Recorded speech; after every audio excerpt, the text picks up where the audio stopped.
¿Sabías que el dorsal 10 del Fútbol Club Barcelona no es solo un número, sino uno de los mayores símbolos de la historia del fútbol?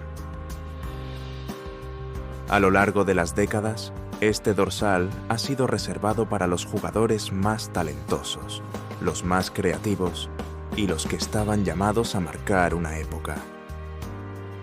Algunos triunfaron durante años, otros solo dejaron destellos, pero todos cargaron con una responsabilidad enorme: representar la esencia del Barça. Hoy recorremos la historia del dorsal 10 del Barcelona, desde sus primeros referentes hasta el presente. En el fútbol, el número 10 siempre ha estado asociado al jugador diferente, el que piensa más rápido, el que ve pases invisibles y el que decide los partidos cuando todo parece perdido. En el Barça, ese significado se intensifica. El 10 no solo debe ser talentoso, también debe interpretar el estilo del club, asumir liderazgo y ofrecer espectáculo. En los años 50, Kubala fue uno de los primeros grandes iconos del Barça y uno de los jugadores que empezó a asociar el dorsal 10 con la grandeza. En una época en la que los dorsales no estaban tan fijados como hoy, Kubala simbolizó al futbolista total, potente, técnico, carismático y decisivo. Fue el gran líder del equipo de las 5 copas, cambió la dimensión social del club y atrajo masas al estadio. Para muchos historiadores, Kubala fue el primer futbolista que hizo del Barça un club verdaderamente popular a gran escala.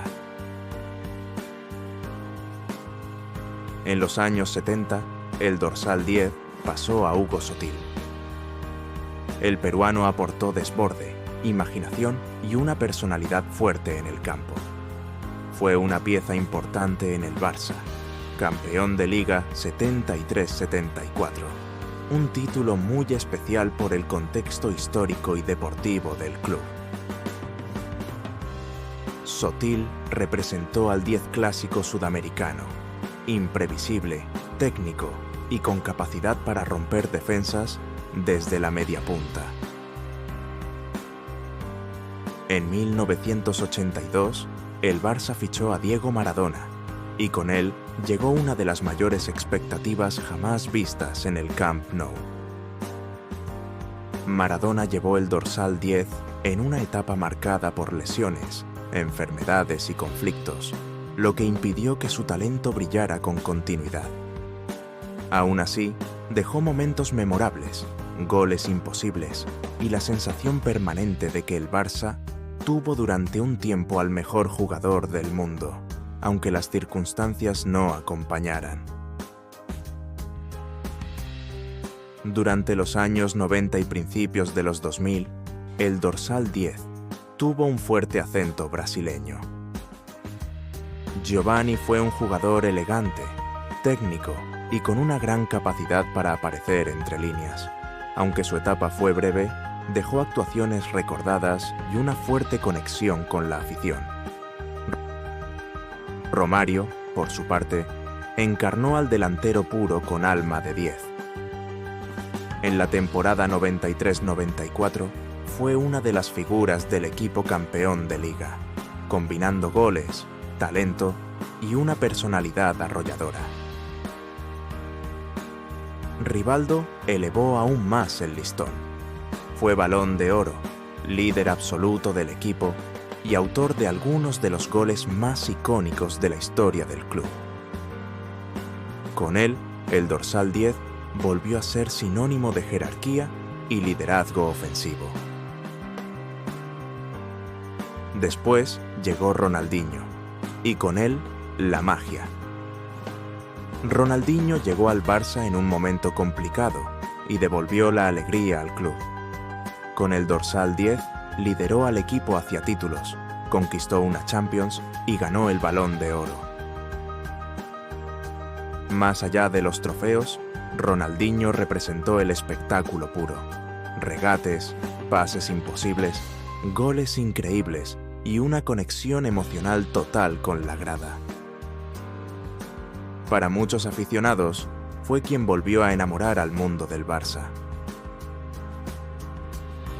Tras Ronaldinho, Leo Messi fue el heredero. Al principio llevó el 30, luego el 19, hasta que en 2008 heredó el dorsal 10 y lo transformó para siempre. Con ese dorsal, Messi rompió todos los récords posibles: goles, títulos, premios individuales y noches históricas. Durante más de una década, el número 10 del Barça fue Messi. No había debate. El dorsal dejó de ser solo un símbolo para convertirse en una leyenda viva. Tras la salida de Messi, el club decidió entregar el dorsal 10 a Ansu Fati. Fue una decisión cargada de simbolismo y esperanza, pero también de una presión enorme. Ansu representó la ilusión de la Masía y el deseo de continuidad, aunque las lesiones marcaron su camino y demostraron lo difícil que es llevar ese número en el Barça. Hoy, el dorsal 10 pertenece a Lamine Yamal, uno de los talentos más precoces que ha dado la Masía.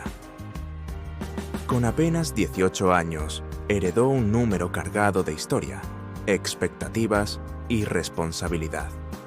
Más allá del número, Lamine simboliza el futuro del club y la continuidad de una tradición que sigue viva. El dorsal 10 del Barça no es solo historia, es identidad. Cada jugador lo ha interpretado a su manera, pero todos han tenido algo en común: talento, creatividad y la obligación de marcar diferencias. Desde Kubala hasta Lamine Yamal, pasando por los dos mejores jugadores de todos los tiempos, como son Leo Messi y Maradona, el 10 sigue siendo el número que representa el alma del Barça. Y ahora te pregunto, ¿quién ha sido el mejor dorsal 10 en la historia del Fútbol Club Barcelona? Déjalo en los comentarios.